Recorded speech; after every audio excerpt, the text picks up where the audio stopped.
দর্শক, আন্তর্জাতিক নারী দিবসে বিশেষ সদম্য নারী পুরস্কার পেলেন সাবেক প্রধানমন্ত্রী ও বিএনপির চেয়ারপারসন বেগম খালেদা জিয়া।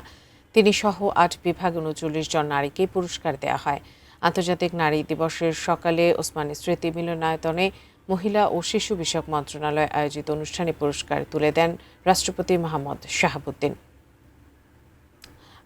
দর্শক, তিনি এই মুহূর্তে বক্তব্য রাখছেন। আমরা সরাসরি চলে যাচ্ছি সেখানে। মূল ধারা থেকে দূরে রেখে জাতীয় অগ্রগতি ও সমৃদ্ধি কখনোই সম্ভব নয়। এ প্রসঙ্গে আমাদের জাতীয় কবি কাজী নজরুল ইসলামের অমর বাণী আমরা স্মরণ করি।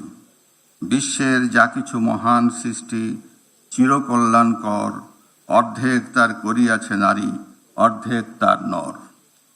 নারীর রাজনৈতিক ও অর্থনৈতিক ক্ষমতায়নের বিষয়টি গুরুত্ব দিয়ে স্বাধীনতার ঘোষক শহীদ রাষ্ট্রপতি জিয়াউর রহমান 1976 সালে রাষ্ট্রপতির সচিবালয়ে প্রথম নারী বিষয়ক দপ্তর প্রতিষ্ঠা করেন।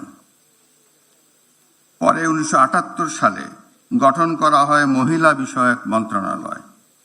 পরবর্তীতে বেগম খালেদা জিয়া এটিকে বর্তমান মহিলা ও শিশু বিষয়ক মন্ত্রণালয়ে রূপান্তর করেন।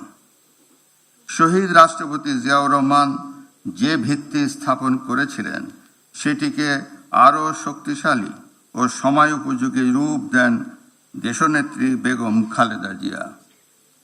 তিনি মেয়েদের জন্য প্রাথমিক শিক্ষা বাধ্যতামূলক এবং দ্বাদশ শ্রেণী পর্যন্ত অবৈতনিক শিক্ষা চালু করেন।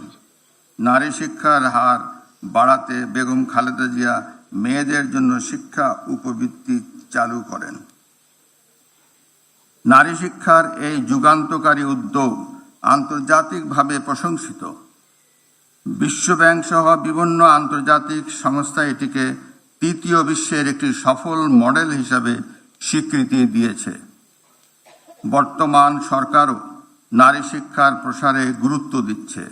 স্নাতকোত্তর পর্যায় পর্যন্ত মেয়েদের জন্য অবৈতনিক শিক্ষার সুযোগ চালুর পরিকল্পনা নিয়েছে সরকার। একই সঙ্গে অর্থনৈতিকভাবে পিছিয়ে পড়া নারীদের ক্ষমতায়নের লক্ষ্যে সরকার ফ্যামিলি কার্ড কর্মসূচি গ্রহণ করেছে। কাল বাদ পরশু অর্থাৎ আগামী 10ই মার্চ থেকে এই যুগান্তকারী কর্মসূচি শুরু হচ্ছে জেনে আমি খুবই আনন্দিত।